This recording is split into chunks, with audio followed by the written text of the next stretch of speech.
kepemimpinan yang lahir dari proses yang ternodai dengan penyimpangan, dengan kecurangan. Kata-kata Anda itu ibaratnya racun yang dituangkan dalam sirup. Jadi stop tipu-tipu rakyat, bos.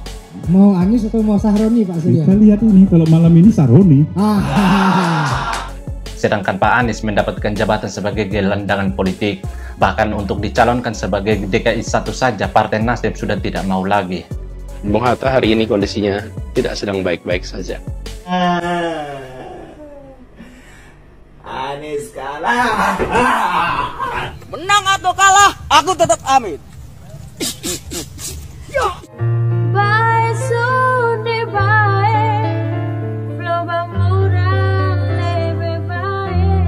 Satu, jumlah suara sah pasangan calon presiden dan wakil presiden nomor urut 1 Haji Anies Rashid Baswedan PhD dan Dr. Haji Abdul Muhaimin Iskandar sebanyak 40.971.906 suara.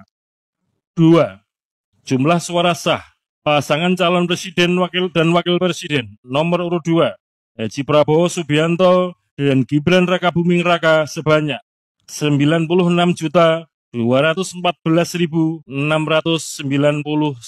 suara. 3. Jumlah suara sah pasangan calon presiden dan wakil presiden nomor urut 3 Haji Ganjar Pranowo SHMIP dan Profesor Dr. Haji Muhammad Mahfud MD sebanyak 27.040.878 suara. Pemilu 2024 telah usai, yang mana 20 Maret yang lalu KPU telah mengumumkan hasil pemungutan suara pada 14 Februari dimenangkan oleh pasangan 02 yaitu Prabowo Gibran. Namun hasil pemilu yang diumumkan oleh KPU tak diterima oleh pasangan 01 dan 03, di mana dalam sebuah kesempatan Anies mengungkapkan bahwa pemimpin yang lahir dari kecurangan akan menghasilkan kebijakan yang tak adil bagi rakyat. Mendengar pernyataan Anies yang seakan-akan menjadi provokator, Siwa yang adalah pemuda asal NTT mengungkapkan bahwa kata-kata Anies yang keluar dari mulutnya ibaratnya racun yang dituangkan dalam sirup. Saudara-saudara sekalian, kepemimpinan yang lahir dari proses yang ternodai dengan penyimpangan, dengan kecurangan akan menghasilkan rejim yang outputnya nanti, keluarannya nanti adalah kebijakan-kebijakan yang penuh dengan ketidakadilan. Dan ini yang tidak ingin kita temui di Indonesia. Kita tidak ingin ini terjadi.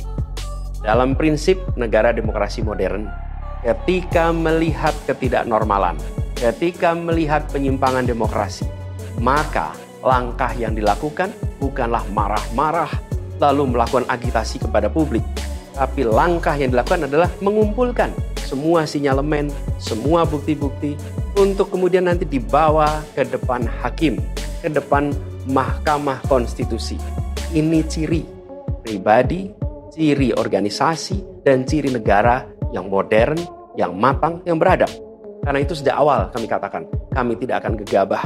Walaupun kami merasakan sejak masa kampanye sampai pemilihan terlalu banyak ketidaknormalan, penyimpangan yang kami alami. Untuk Pak Anies, beta mau tanya, dari ketika Capres kemarin, siapa yang menodai proses pemilu? Siapa yang melakukan penyimpangan? Dan siapa yang melakukan kecurangan, bos? Beta bisa bilang bahwa tipe orang seperti Anda sangat berbahaya bagi bangsa dan negara ini. Karena menurut beta, seorang negarawan sejati, dia selalu berpikir yang positif, berkata-kata yang positif, serta berbuat yang positif bagi rakyat dan negara ini, bukan malah memprovokasi. Anda sendiri yang bilang bahwa ketika melihat penyimpangan demokrasi, maka tindakan yang dilakukan harus membawanya ke depan hakim. Terus kenapa Anda malah memprovokasi rakyat dengan mengatakan menyimpang, curang, dan sebagainya? Kata-kata Anda itu ibaratnya racun yang dituangkan dalam sirup. Jadi stop tipu-tipu rakyat, bos. Kalaupun mau bilang pribadi, ciri pribadi yang matang, yang modern, serta yang beradab adalah pribadi yang membawa bukti ke depan Mahkamah Konstitusi, bukan yang suka marah-marah dan melakukan agitasi di depan publik.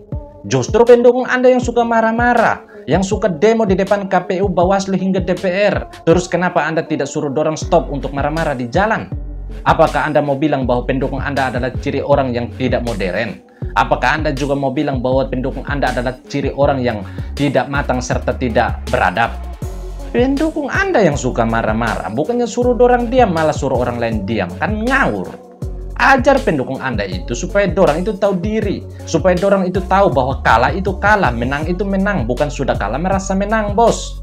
Suara yang Anda dapat itu juga sangat jauh berbeda dengan suara yang didapat oleh Pak Prabowo. Anda mendapat 24% suara, sedangkan Pak Prabowo mendapat 58% suara. Kalaupun ada kecurangan di pihak 02, katakanlah 5% suara, dan itu dianggap hangus, maka masih ada 53% suara. Lalu apakah 53% suara akan kalah dengan 24% suara? Mikir. Lagian 24% suara yang Anda dapat itu belum tentu semuanya suara murni. Jadi jangan menuduh orang lain curang kalau di pihak Anda saja masih ada kecurangan, bos. Dan pesan beta, kalau mau gugat ke MK, maka siapkan tim yang terbaik. Supaya apa? Supaya Anda jangan dipermalukan seperti kemarin di KPU, di mana tim Anda menjawab pertanyaan dengan cara berputar-putar macam angin cari KTP.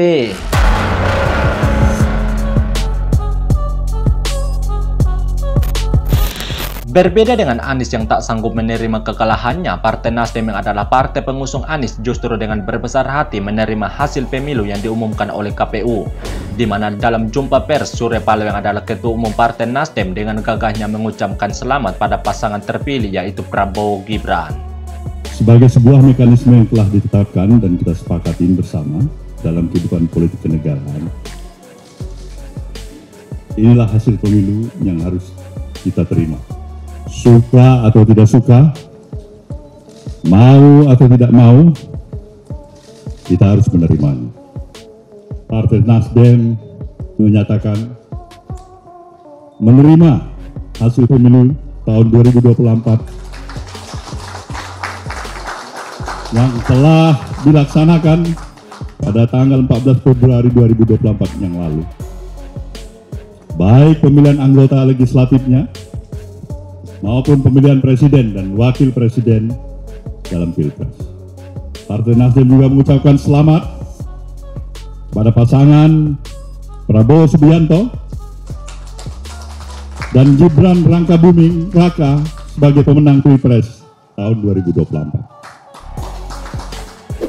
Tak hanya mengakui hasil pemilu 2024 serta memberikan ucapan selamat pada Prabowo Gibran, Surya Paloh juga seakan-akan memberikan sebuah sinyal bahwa saat ini Nasdem tak lagi membutuhkan Anies Baswedan.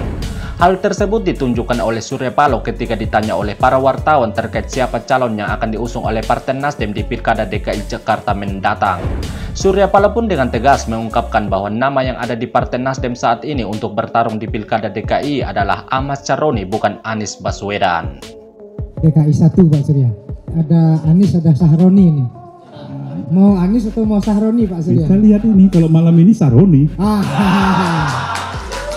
Kalau ini bukan OTW Jakarta, emang sudah di Priuk gitu. Sikap Nasdem yang seakan-akan meninggalkan Anies Baswedan tak hanya ditunjukkan ketika menjawab pertanyaan wartawan terkait DKI 1, namun sikap tersebut juga ditunjukkan ketika Partai Nasdem menerima kunjungan Presiden terpilih yaitu Prabowo Subianto di Nasdem Tower. Sehingga kemungkinan nasib Anies Baswedan akan menjadi gelandangan politik seperti kakek Amin Rais.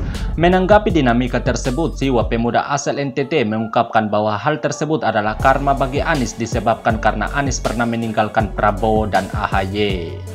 Kalau beta bisa menilai ke depan, Pak Anies akan mendapatkan karmanya sendiri. Karma ketika beliau tinggalkan Pak Prabowo untuk bersaing di Pilpres kemarin. Karma ketika beliau tinggalkan Pak AHY untuk bersanding dengan Caimin. Dan kini karma tersebut seakan-akan berada di depan matanya, yaitu akan ditinggalkan oleh Partai Nasdem. Orang-orang yang pernah ditinggalkan oleh Pak Anies kini mendapatkan posisi yang penting di negara ini. Seperti Pak Prabowo mendapatkan jabatan sebagai Presiden Negara Kesatuan Republik Indonesia. Pak AHY mendapatkan jabatan sebagai Menteri di negara ini. Sedangkan Pak Anies mendapatkan jabatan sebagai gelandangan politik. Bahkan untuk dicalonkan sebagai DKI 1 saja, Partai Nasdem sudah tidak mau lagi. Jadi untuk Pak Anies, selamat menikmati apa yang Anda tabur. Karena hukum tabur tuai itu ada.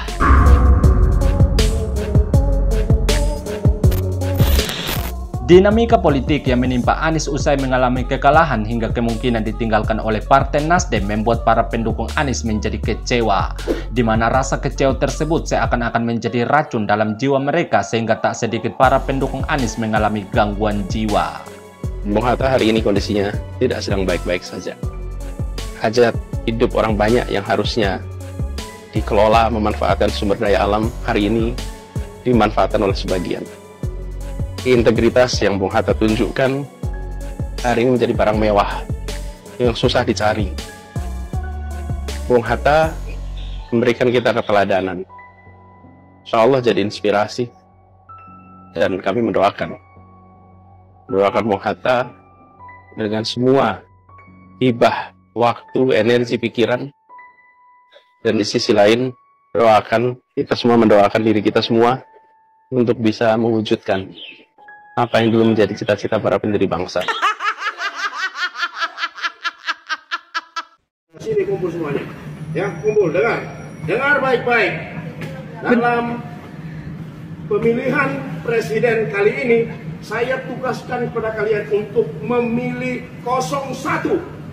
Kalau kalian semua tidak memilih 01, berarti kalian semua adalah PKI. Mantap, Pak. Iya, tepuk tangan. Hidup 01.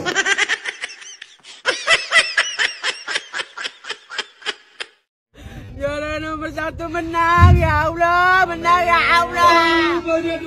Ya Allah, nomor 1 menang, ya Allah, Abah menang, Abah. Terimalah doa kami yang ideal. Satu putaran menang, Abah.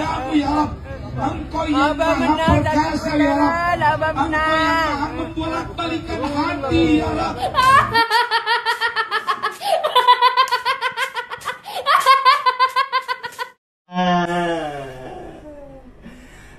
Anies kalah.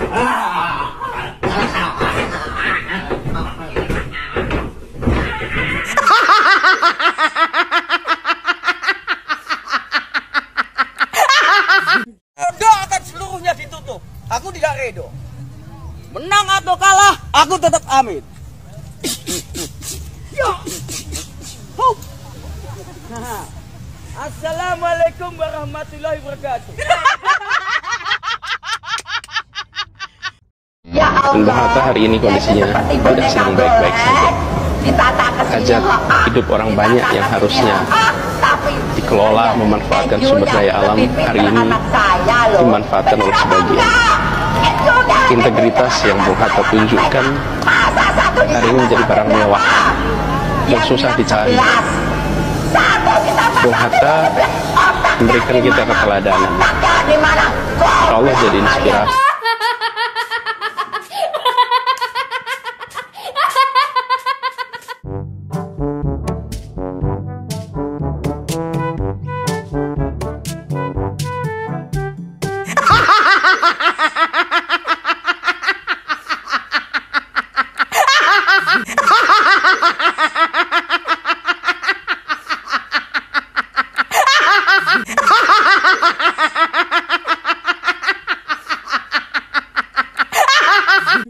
Mereka nggak bisa mengucapkan terima kasih.